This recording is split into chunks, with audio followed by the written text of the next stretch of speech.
Hey, I think that we're finally live. Um, Although we had some technical difficulties, so we're not at the link that we were at previously, so I have to figure out how to get this going.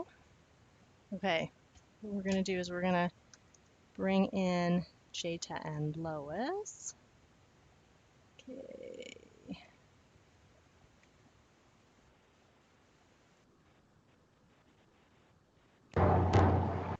Hey, Lois. There we go. We are live. I'm trying to figure it out. We've been having a few difficulties, and now we're going to add in Jayta. Okay. How do I do that? There we go. Just remembering all of these things. Ooh, it says poor connection right now. That's strange. Okay, that's still promising. That's good. So I'm not sure if the people of YouTube can hear us. I got a message from someone telling them that we're having some technical difficulties, and he said that's normal. Okay. So Lois, Oh, there we go. have we got Oh, Jayta coming in? oh, it looks like you cleared up though. Okay. All right. So maybe what we'll do while we're just trying to get um, going in here, I got to do another little linky thing just to tell the other people where to go to get the new live link, because this is a brand new link. I had to just start over again for whatever reason. It just wasn't working. So Lois, would you do like an Oh, introduction for yourself, and then I'll Here I am. Oh, Jada's here. Hey, oh, here we Jada. go.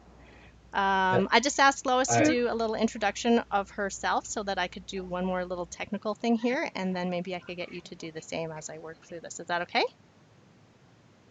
sure, yeah. Okay. All Okay, so right. I should probably put up the link too. I've got some my Facebook pages. I've got the old link, so hopefully, if you get that, we'll do it. Anyways, introducing myself.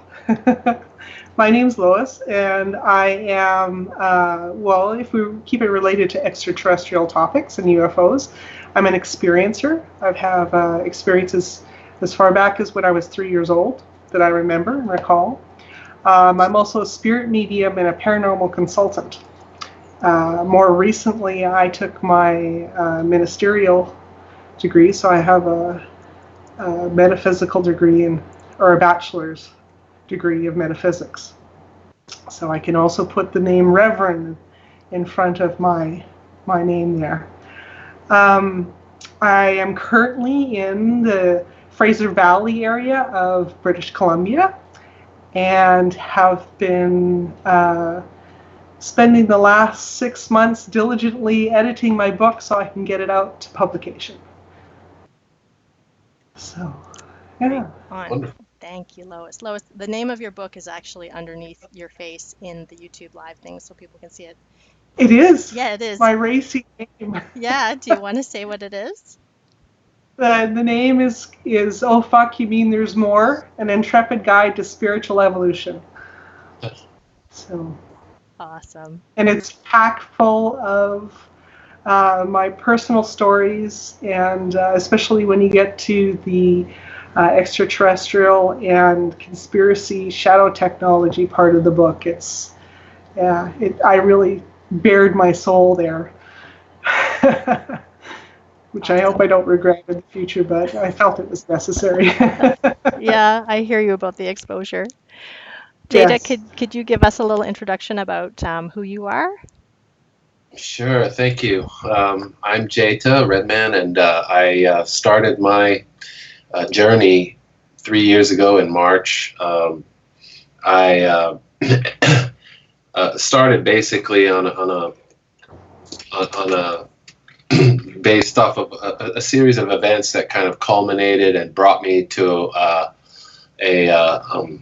to revisit an example I saw of summoning, basically, and it goes back to a few years before that. I had seen such a video I was impressed, but I wasn't moved to do anything because that video included religious invocation. So I saw it and I kind of shelved it as something that was wow, you know, a wow video. Then it fast forwards to 3 years ago. That original thing was in 2010, 3 years ago. The same video popped up after a series of synchronistic events. It was like, this video pops up. I revisit it. I noticed there were other people now who had also had videos. I checked them out, and they were devoid of any religious, you know, kind of veneer to them. So that was a green light for me, because I didn't want to be invoking anything, you know, just for the sake of performing an experiment, which is where I was at that moment. And it was presented that way. I went outside and I had immediate success in producing what I call a meta object in the sky. Never looked back. I mean, it really was profound for me, very profound. I already had a kind of life of a spiritual kind of thread going through my life of a recognizable journey that I was on. So this just really topped it off and brought me to where I am today. Nice. I like that you call it a meta object. Yeah. Yeah. And did you want to share what happened to you just before this broadcast? Sure. Yes. This is a part of what I'm doing as a researcher is I'm trying to collect data based off of all of the, you know, details around what I observe, and it's, you know, it's all empirical. It's our only research tool, really. When someone like me is doing this, I'm not trained in any kind of metaphysical arts, so to speak. So I'm going from the organic, you know, formation of just desires, curiosity, moving to more affirmational kind of things, moving on to relationship, all of these things that we think of when we're dealing with another, you know, being. So I, as it happens, sometimes I've realized that if I just think about something, if I have a purpose, sometimes I go outside and I summon without a definite purpose other than the general purpose of connecting.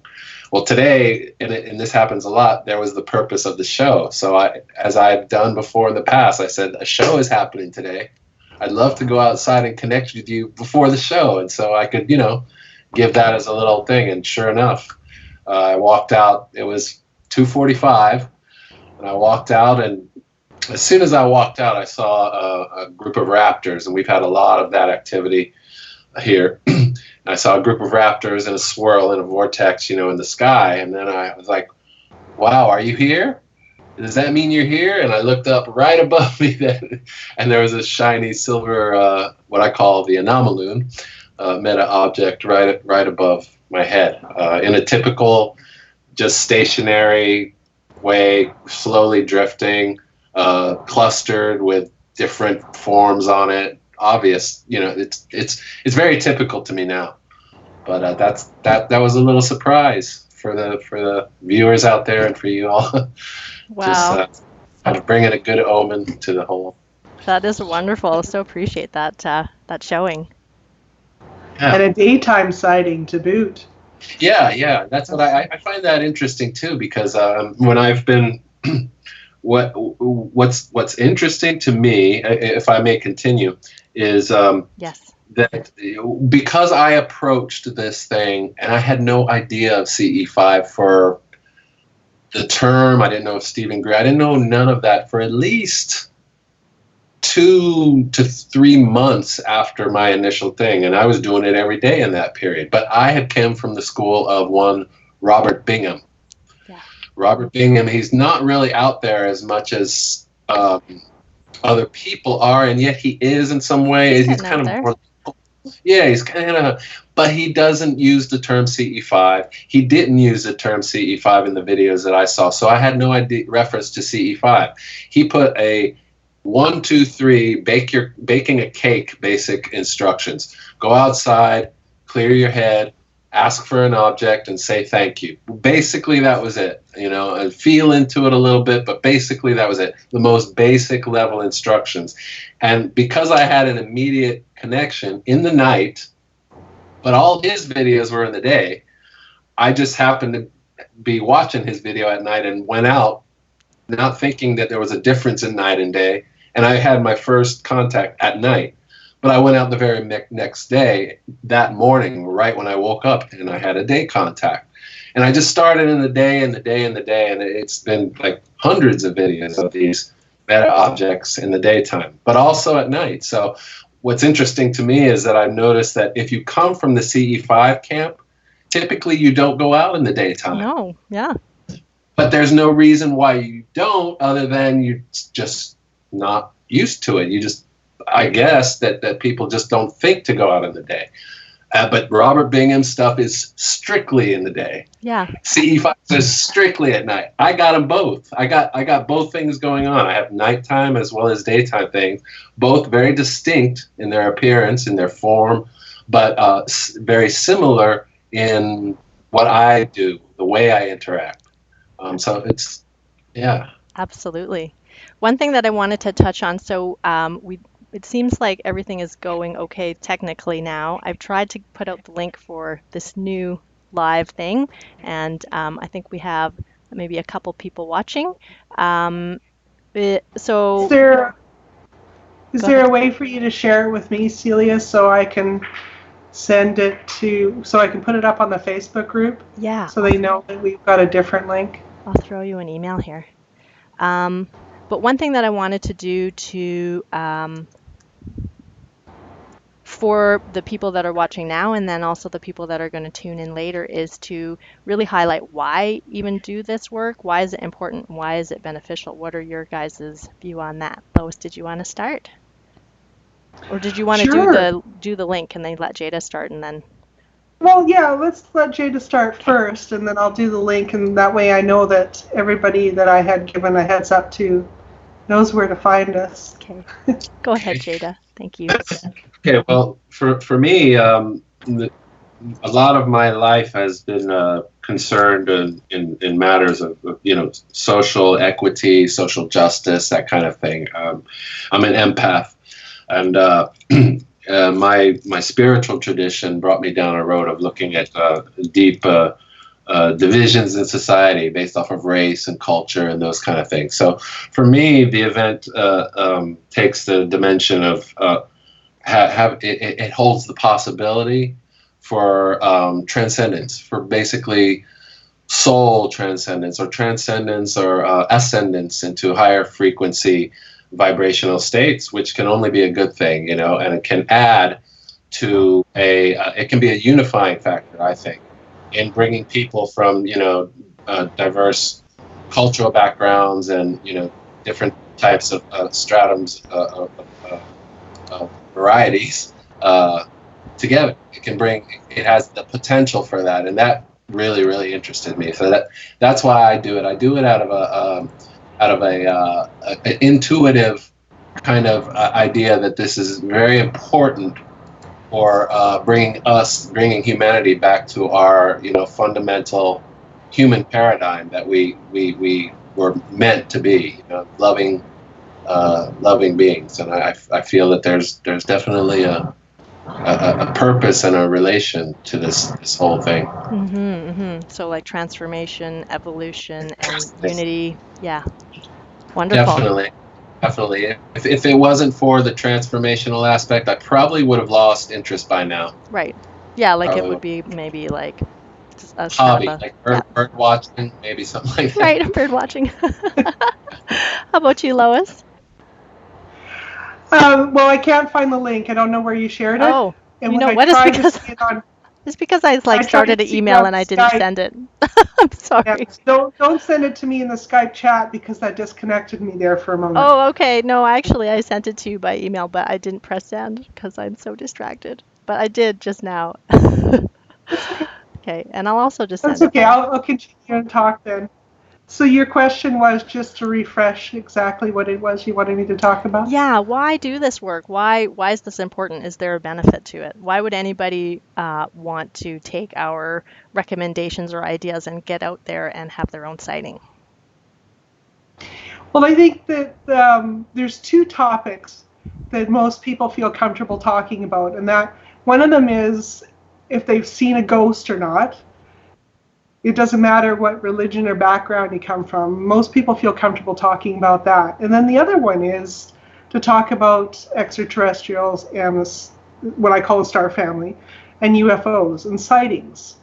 And most people have probably have a verbal history through their family of having encounters, more than one, I'm sure. So for me specifically, I had things happening to me all my life, like since I was 3 years old. And at times I found them overwhelming. So I had a little bit of fear in there when I first started out. And I guess I blocked a lot of stuff due to that fear. Then I was running a paranormal discussion group out in Lumby, BC, and we happened to get Deb Warren to come over and do a CE5 contact night.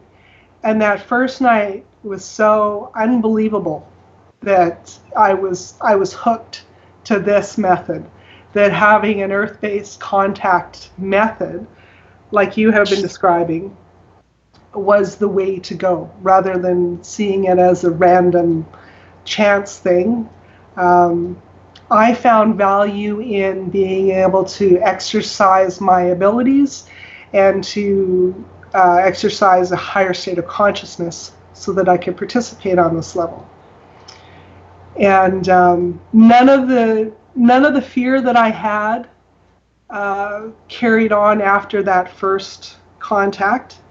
I realized that a lot of my fear was from not having the right language or the right means to understand the experiences that I was having. Because the unexplained or the unexpected often causes us to go, wait a minute, maybe I should be questioning this.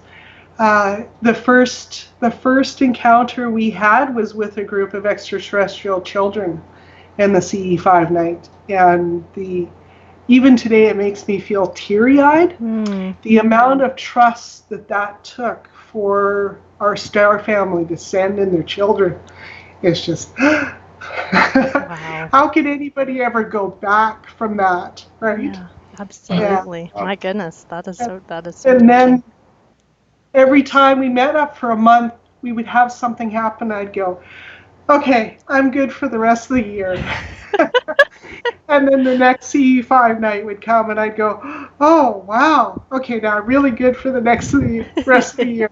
And it kept going and going and going. And eventually I ended up, like with what you have, daytime sightings, which can happen quite frequently for me now. So, yeah. Wow. I wonder, Lois, if because you do have a lot of ability already inherent in you when you came to contact work, do you think that your level of experience is already kind of like up at a higher level? Like, for example, like meeting or seeing the extraterrestrial children or whatever. Yeah, it certainly merged quite well. It was not a huge leap to go from the mediumship work that I do and the psychic work that I do to having it apply to contact with extraterrestrials. Mm-hmm. Yeah. And the heightened things in unusual ways. I had visual, I had extraterrestrials come to me like right away in full physical form. One of the first things that happened was during a shower, when I was having a shower. This is a good story. At this little cabin we had in Lumby, BC. And I had a little tiny guy, like 18 inches, pop into the window of the shower. And I looked at him and, laughed and said, well, that shoots the theory of fairies all to hell. And he thought it was funny and he disappeared. And it was like very quick. But the whole full physical thing happened quite quickly for me, rather than just the lights in the sky type of thing. Yeah. So it was an accelerated type of process. Yeah. And because you already have that ability, and I kind of want to share with people who might be watching, if you come to this and you don't already have that connection to non-physical, the things that you might start out with are going to be a lot more low key. So things like flashbulbs or anomalous lights in the sky, or like the meta objects. I want to start using that word, Jayta. That's great. And those are equally as profound and great examples of personal empirical evidence that there is something that exists beyond our planet. Yes. Yeah, I think that's what my main intention for people when they come to my channel is to gather their own truth so that they can make their own decisions themselves. And there's nothing like personal proof. I mean, you can take the most studious expert, and that person could be like an incredible speaker and be very persuasive, but until you actually have that live experience yourself, you really, everything is kind of a little bit in question, right? It's based on faith until you have the experience that proves to you that the phenomenon is real. Yes. Well, and even so with my actual physical sightings, I question them immediately because some of them are so fast that I just go, okay, no one else saw that because no one else is here. I really have nothing to hold on that's tangible. So you just kind of have to say, okay, I got to trust myself. And that's what it was. Yeah. So one of the purposes of these Q&As that I want to do monthly from here on in, and just bring in different guests, and I don't know if you guys would like to join me again in the future. I love having you guys here, is to basically provide a forum for people to ask questions, and especially on like a global contact night. So there's a couple of different global contact nights. It's fun to go out at the same time as knowing that there are a group of people also going out at the same time around the world, several groups. And so tonight is a global contact night, and we've got one person watching. Hello, person watching. Thank you for joining us. And maybe some people that will check in later. But I was wondering if either of you guys can think of questions that you had when you were starting that maybe we could answer now as our future selves. What is something that when you first started, you had a question about that would have been helpful for you to help you to get out there and know what you're doing and figure it out? Wow. I know exactly for me what it was. What was it? Go ahead. And it's centered around the fear, and that there, to me, it's almost like there's a universal law that you will not, the extraterrestrials, or our star family, as I like to call them, will not present something to you that will be so frightening that you couldn't handle it. Mm-hmm. So when you're doing the Earth-based initiated contact, they give you the interaction at the level to which you should be getting it. Sometimes they go right on the edge, but they do take care to make sure that you're not frightened by the interaction. They want the interaction to be something that you feel comfortable with and that you enjoy having. So I know for myself, there was a time where the idea of me trying to initiate contact, I would not have done it because I was afraid. Mm-hmm. And I would like to encourage everybody to know that it will happen at the level that it's supposed to happen for you. Yeah, I've heard so many stories about groups where something happens and one person out of the group gets frightened and then the experience backs away. Yes, they will. Yeah, and if you're out and you have someone who is dealing with fear, that will be your baseline. Yeah. For what happens. Yeah. Yeah, exactly. Jayta, how about you? I gotta say, when I hear that testimony, I and knowing kind of the research that Free has done, it still makes me wonder, the wonder is, goes way out because we keep wondering, and then that fractally divides into 2 wonders and 3 wonders. But the immediate wonder is I've heard the testimonies of people who claim that they were terrified, mm-hmm. and they were terrified the second time. And then 10 years later, they were also terrified. And so I can't readily say out of the probable, community and plethora of extraterrestrial races out there, who's dealing with who, which one is receiving who, and why some experiencers vary from others. I totally believe, of course, what Lois said, and I love it. I love that idea, and it's intuitively correct to me. It makes sense because all I promote contact as a way to gently bring in this phenomena and to raise our vibrations based on a process that we can, handle over extended period of times. There seems to be a big grace coming from these beings to allow us to, just connect in the sky if we want to. And that's all. I've been satisfied with that so far. I'm blown away by the deeper contact stories, though, of the children. It's wonderful.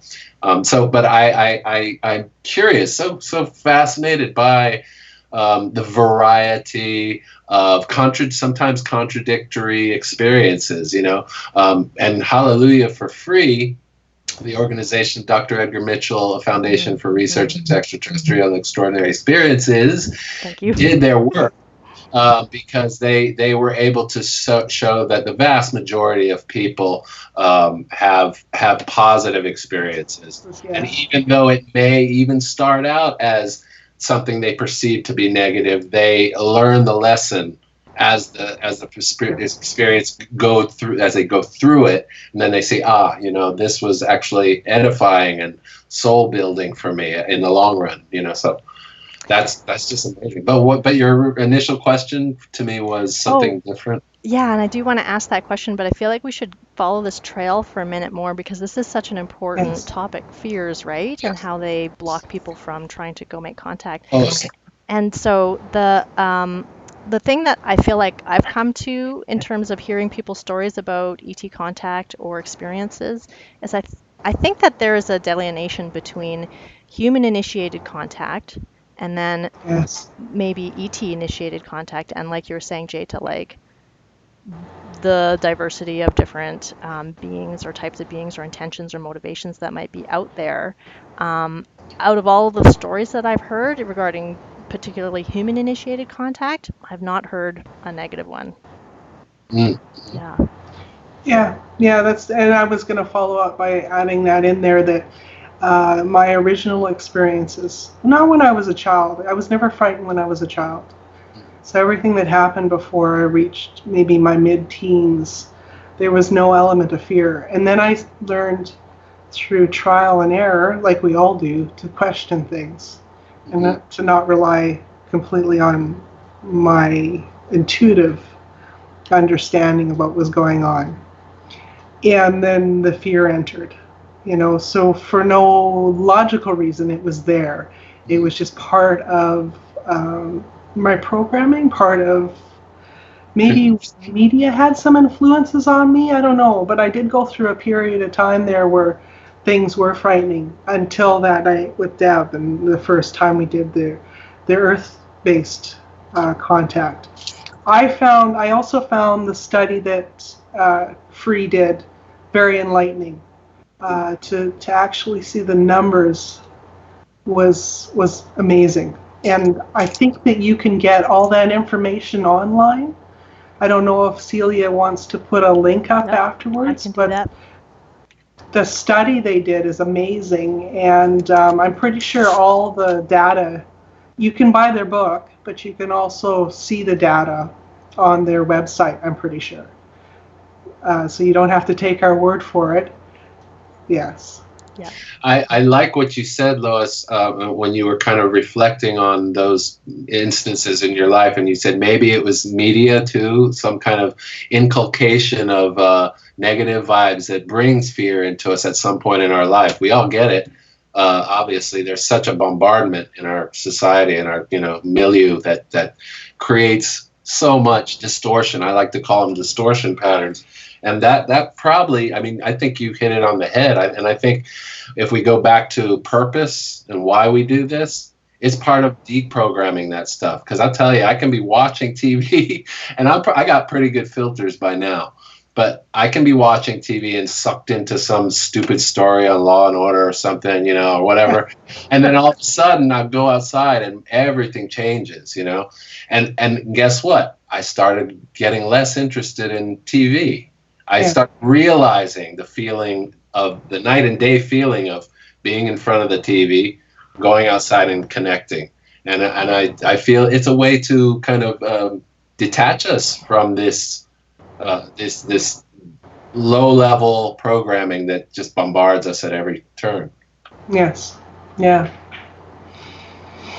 So Jayta, did you come up with a question your past self might ask your future self? Oh man. Well, I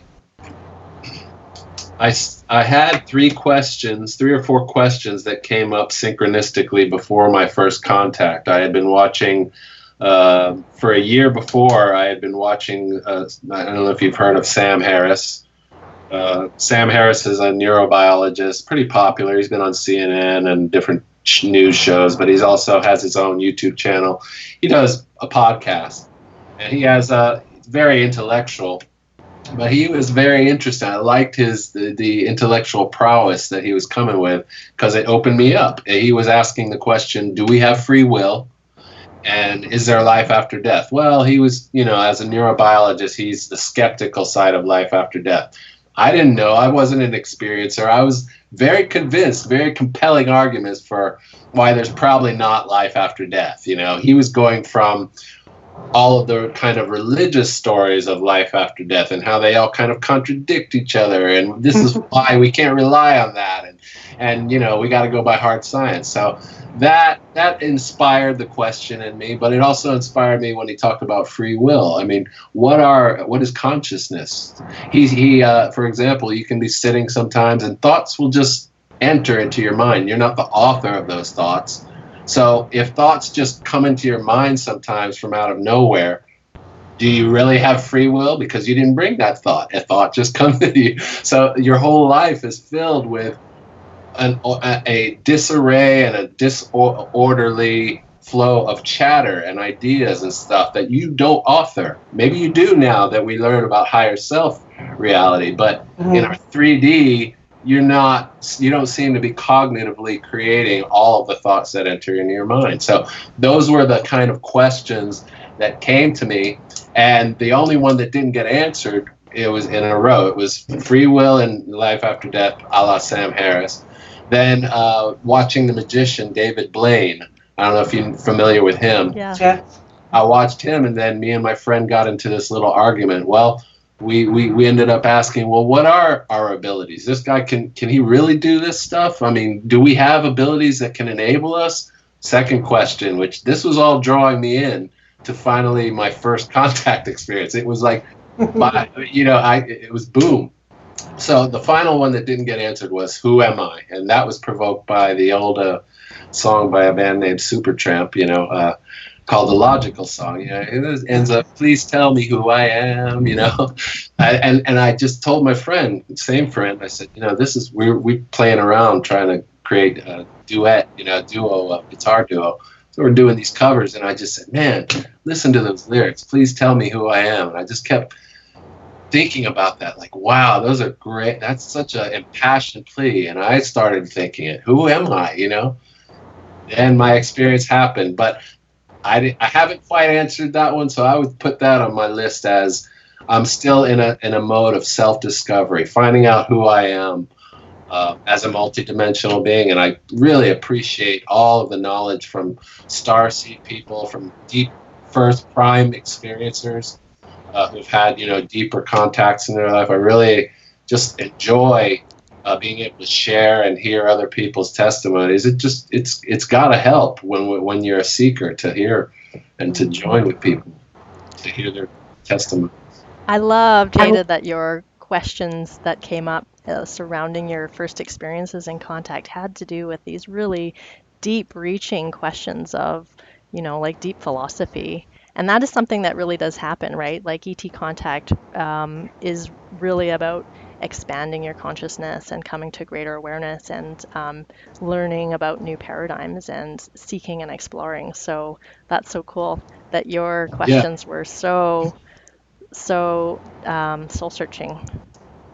Soul searching and accommodated by this intelligence. I was so grateful. I mean, the feeling of gratitude and thankfulness has just been filling me ever since, since that day. Yes. Yeah. So. Yeah, go ahead.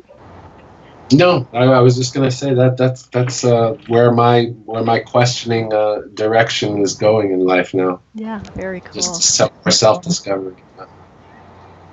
So I don't know if our one special person who we thank you for watching right now, and for those that join in later, but if you've got a question, please feel free to pop it into the question comment box. I didn't really describe how to do that, but on the YouTube page there is a way somewhere to show the questions.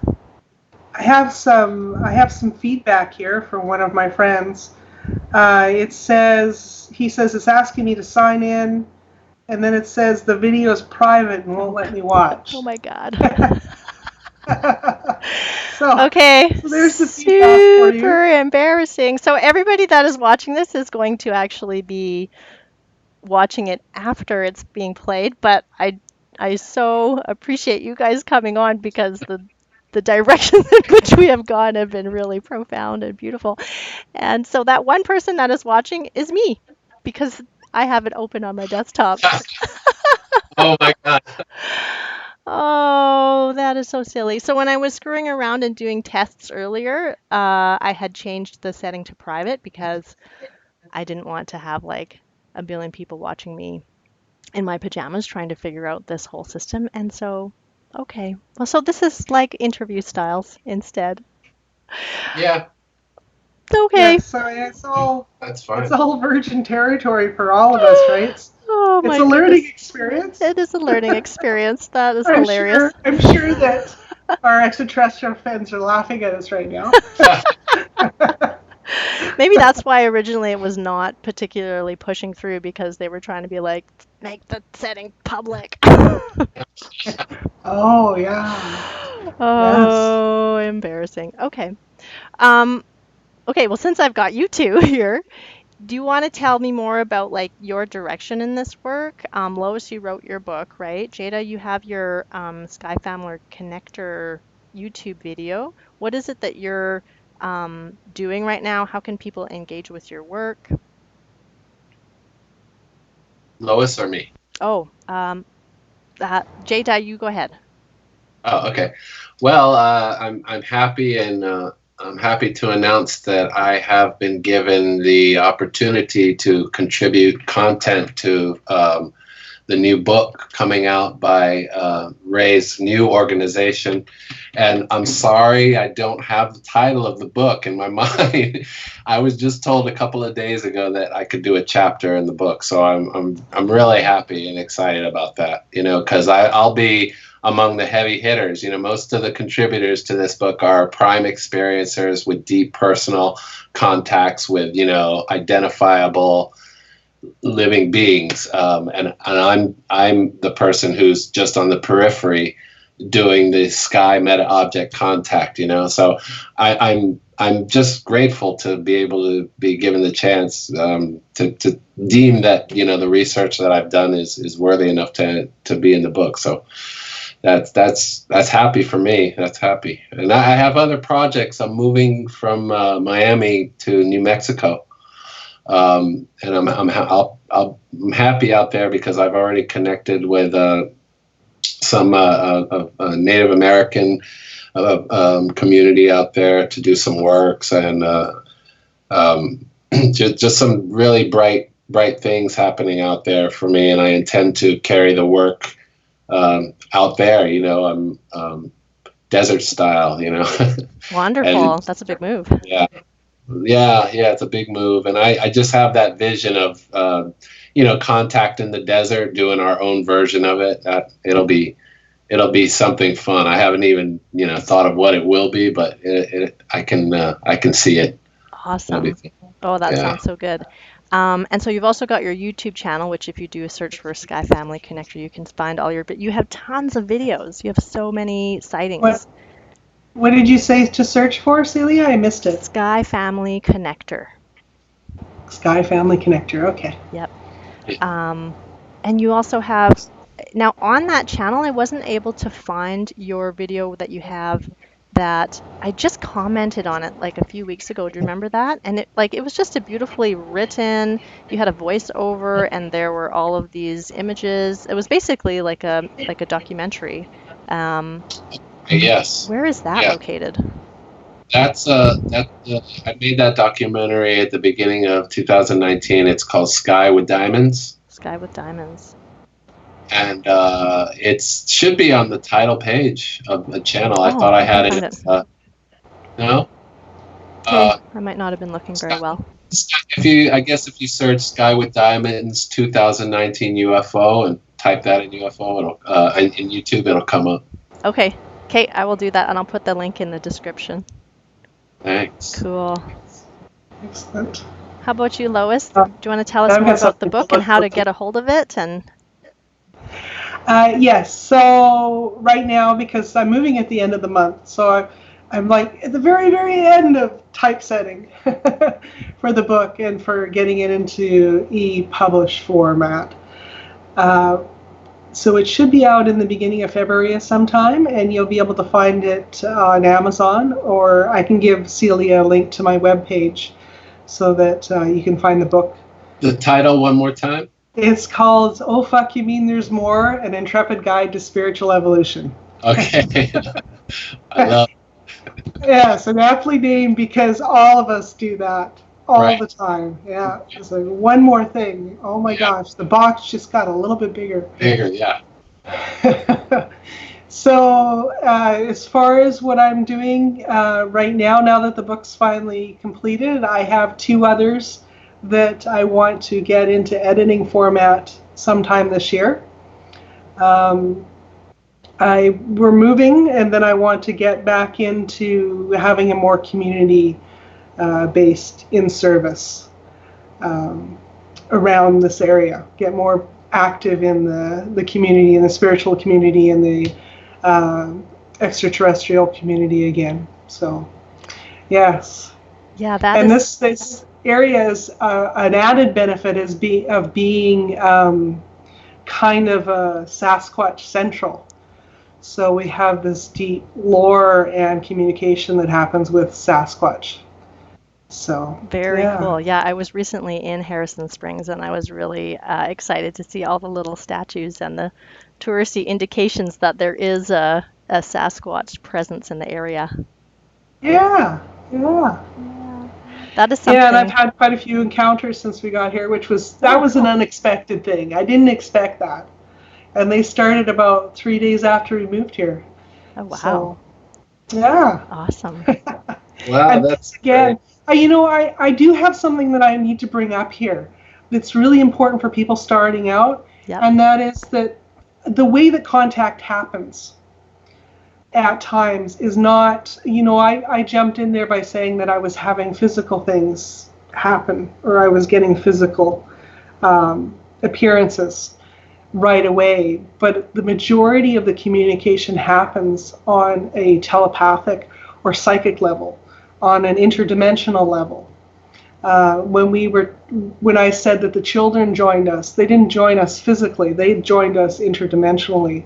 So the experience that everybody in the group had was of being touched on our heads or on our arms. We could sense or feel movement. We could sense how many was in the group. People got up and went into the center of the circle in order to interact in a more intimate way with their interdimensional appearance, and received healings through doing that. So I want to encourage everybody to know, I'm sure you guys could put it probably in better terms than I am saying right now, but it doesn't, most of the communication, maybe as high as 90% of the communication, happens in that venue, in that metaphysical area, and is broad-based. So we're not talking about just a narrow little, okay, you're only going to see grays. No, there's this huge plethora of of experiences you can have and interactions you can have with so many different beings that happen on that level. Yeah, I feel like the sightings are just like opening a door to this whole other realm where we do get in contact with our like ability, Jayta, when you talk about like the appreciation that you feel and how you connect with that feeling state as you're making contact. I think I would include that even in the experiences of like that clairsentience, clairvoyance, or the non-physical communication that we're getting. Mm-hmm.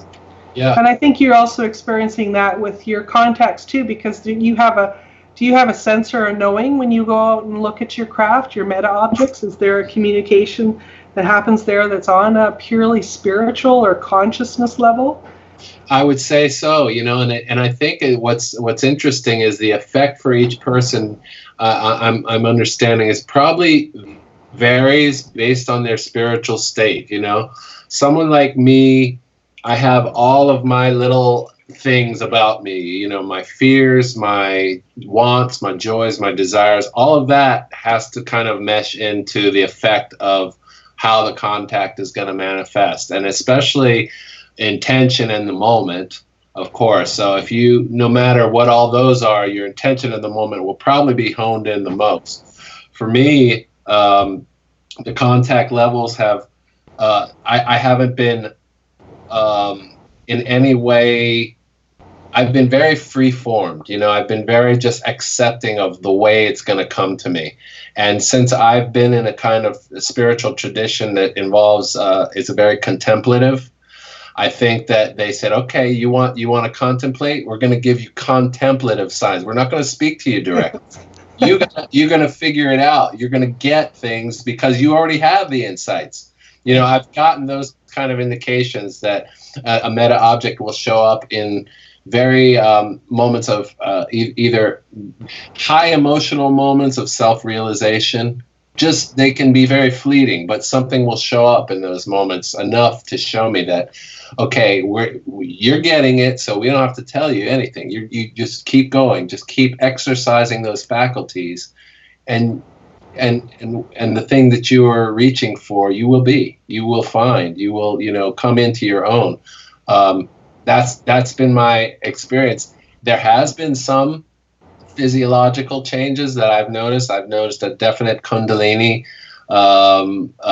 burst of activity in my nighttime contacts when I was asking for healing for the planet and for all sentient beings. I remember we have a mango tree in the back, and I put my hands on it, and immediately I got this like tingling pressure in my ears. Pressure, but it also felt like somebody stuck like menthol or that Vicks vapor rub in my ears. It was a weird feeling in my ears, and when I pulled my hands off, they were stinging like on fire. Whoa. The palms of my hands, and I knew, and I was getting a euphoric feeling. I just knew that this was Kundalini energy. Nobody had told me. I just knew it was a healing energy because that's where my intention was. So it's this kind of impersonal connection that I've been getting, and tending to my own spiritual tradition, they kind of seem to accommodate that too, as if to say, okay, that path, you can make the most out of your spiritual path now, and we would love to be there for this transition for you. Let's keep going in the way we're going, and it'll be beautiful. And that's what I intuit from it. So yes. But I still have asked. It's not that I have not asked. I would really, I've asked for ID before, like, can you tell me who you are, and I've had some really weird responses, but nothing talking to me, Just once I asked, can I get your name? And there must have been 100 to 1,000 meta objects that showed up in that moment. Oh my goodness. They were all over the high sky, and the lower they got, the smaller they were. Oh. Yeah, which was really strange. They were all around me. It was like sparkles all around me. And then in the distance, there was a meta object in the sky that was shaking, like tremoring, weird. And I looked at it, I'm like, what the? And then it went straight to the ground. It went, And that's when all these other things showed up. So, and that was weird, and that was the first time I asked that question. So it was like something was like saying, you asked the question, why'd you ask the question? Don't ask the question.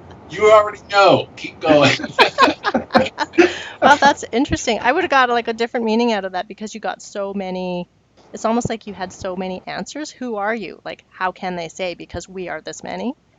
That's what I said to people too. I said, I got the answer. We are many. We are many, yeah. And I tell people that, but I didn't literally get the answer. It was just something that, it was a reactive sign, I guess, to say, so to speak. Yeah. Wow. Awesome. But that's the kind of quality of high strangeness that one can expect on any. I'm sure, Lois, you could speak to that too, that you just never know what to expect in terms of the details of a contact experience. It can be, it can have so many wonderful surprises to it, literally, you know. Yeah. Something for everybody, really. Yes. And so speaking about having something happen on a conscious level, there was one CE5 contact night that I was solo because Deb was away at a conference or something. And we had, we weren't having that much success. I was nervous because I was running the group for the first time. And everybody there was such a high level of having had experiences in the group. So anyways, during my meditation, with the part where I asked everybody to just go off on their own for a little while, all of us simultaneously, about 3 minutes into it, opened our eyes and turned and looked as a group at the area of the sky where we had this great big flashbulb come in, slowly drift to the side, and then take off straight into the air. It was just like, so that there was something that happened that is undefinable. It wasn't auditory. No one could say, this is what told me to look over there. It was almost like we were physically just turned. Yeah. So it's all on a consciousness level with some of the events. Mm-hmm. Yes. Yeah. Very cool. I'm impressed. Go ahead, Jayta. I'm sorry. Oh no, I was going to say I'm impressed how different the different instances can happen for everybody simultaneously. Everybody feels something. It's like a wave that just overcomes everything in the whole vibration at one time, and everybody has something to relate about it, you know? Yes. That was one of those moments when I said, okay, I'm good for the rest of the year. Yeah, it is really mind-blowing, isn't it, sometimes? I like the way Deb Warren describes it, that it's like you wait for hours and then you get 3 seconds of amazing, and that's sometimes what the experience is like. Yeah. It can often be like that. If you guys had advice for somebody that was thinking about going out tonight and actually watches this video after we're done and before tonight happens, what would it be? What would you how would you help them to get out and to try to experience something? Well, for me, it would be about setting the intention that you're saying, okay, I intend to go out at such and such a time and look up into the sky, and I'm hoping to get communication, visual confirmation that there's something else other than us out there in the universe.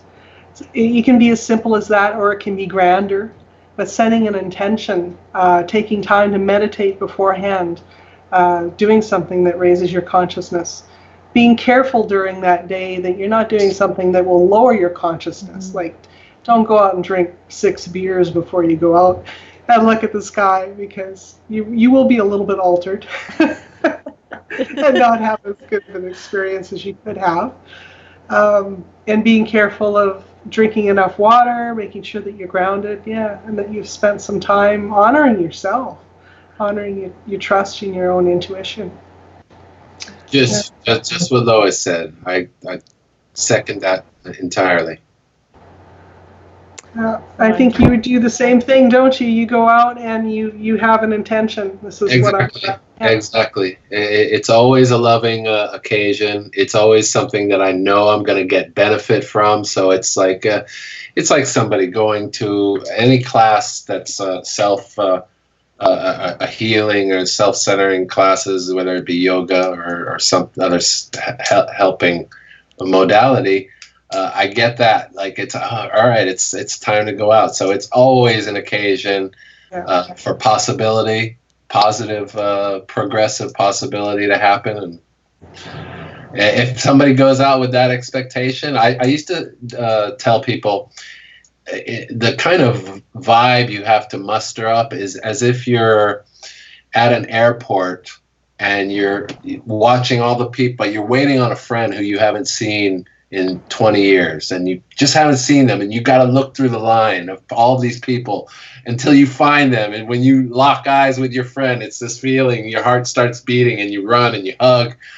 If you can muster up that feeling of expectation of seeing like an old friend, that amount of excitement, energy, of just joyful energy, it does it. It seems to do it every time. They really seem to respond to moments of heightened emotional charge in the positive sense. But I've also been sad. I've had where I had pets die. I had an occasion where I was trying to save some birds in the yard, and a cat beat me to them. And I was very sad. I mean, I'm very sensitive about death and animals. So I cried for these birds, you know. And I put my emotion up in the sky, and they showed up then too. So it was, I guess that was positive vibration coming from me, and yet I was so sad, you know. Mm-hmm. But the intention was that I felt compassion for the birds. You know, I felt this sorrow and you know. So different, I guess we can then begin to, for some of us with emotional issues, let's say, we can then start to kind of break down our emotional issues in a effective way through this contemplative mode of connection with these beings. I find it very therapeutic. Yeah, that's the perfect word. Yes. Very cool. Okay, well, it's been about an hour, and does this feel like a good place to stop? Do either of you have something that you want to share before we close her down? I do have one more thing I wanted to bring up. Yeah, please. There's a difference between solo and when you're doing in a group. And when you can get a group of like-minded people together, the energy can be exponential. Mm-hmm. And being able to have continuity in that sense of community when you share your experiences. Sometimes you can have somebody right beside you who will see something, you don't see it, but just the act of being able to share that does heighten the energy and does increase the amount of activity that you will have together. Oh, gosh. That. So for everybody out there who's doing it for the first time and that they, you know, that's great. Yes, please do. But if you can find people who want to join you, or if you can find a group in your area that's already doing it, the experience will be different and unique, and something that you should experience both of those. Absolutely. Totally agree with that. Totally agree. Jayta, that makes sense, doesn't it? Makes sense that they would appreciate our group activity. Yes. Oh, and laughter. Yes. Laughter. If you can have a sense of humor and laugh, it does heighten the experience also. Yep, they are very playful, that's for sure. Like letting me go forward with this with my thing set on private. Anyways, I'm just joking. Jayta, I'm just curious about the solo versus the group thing for you, because you come from more like the Robert Bingham historical side. Like, what do you gather as a group? Do you gather in a circle particularly? Like, what happens there? I've been wanting to. I just haven't, in my location, I haven't been able to find a lot of people. I don't have a big friend network here in Miami. pretty small. I could count my close friends on one hand here in Miami, and I've taught them all, and they've all had experiences. We've never all come together. A lot of people, busy schedules. It's just they're across town. It's there's a lot of that kind of distraction going on. But I would really love to. I've even put ads out on Craigslist before. Oh, yeah. Yeah, Craigslist to see if I got any locals, and I would get some people calling. But sometimes they would ask, do you have a group? And I'd say, no, not yet, but that's why I'm putting out the ad, and I don't necessarily hear back from them or something happens, but I'm looking forward to it. Yeah, I'm looking forward. When I get out to New Mexico, I have a feeling it'll pop there. Yeah, that really speaks to, I think, your ability to connect and just how strong you are in your what's the word, like just high frequency. Because I mean, for me personally, when I go out by myself, I rarely have a sighting where I might have like one or two things happen, whereas if I go with a group, Lois, like you say, a group dynamic can be very exponential and really increase the power of intention and manifestation, and then we'll have like 29, like 30 sightings or whatever. Yeah. Cool. Is your are you doing a scheduled activity in your area with people? I have been for the last 7 years. It's dropped off, and I've asked a few other people in our group to step up as proxy leaders for a little while, just to take people out every once in a while. Now there's nothing scheduled. We're really focusing on like a channeling development circle right now, kind of deepening contact in a different way. And then also I'm trying to focus on just getting all these YouTube videos done and out there, and then maybe I'll get back to some of that like community building, Lois, that you're talking about. Yes, I have to get back into that too.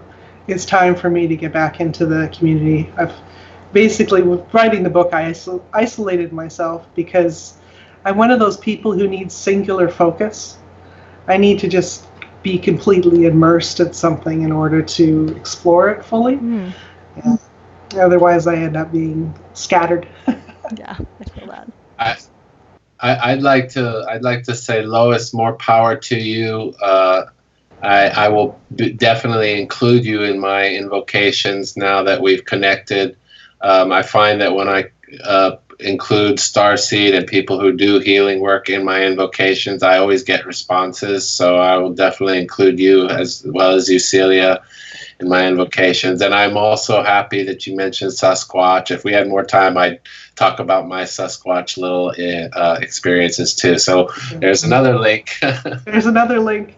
Yes. Well, maybe one of these episodes that we do with Cielia, we could come on here and talk about the other terrestrials. Yes. And not just the extraterrestrials. OTs. Because, like they said in Free, it's all quite interconnected. Yes. Yeah.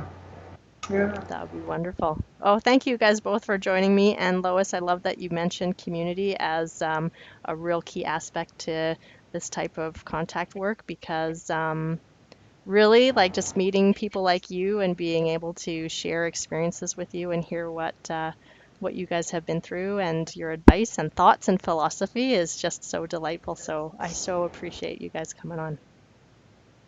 Thank you. Yeah. Alrighty. Okay, I'm going to figure out how to close this thing now, and I'll chat with you guys later. Thanks, everybody who's joining in later. Bye. Okay. Bye. Bye, everybody.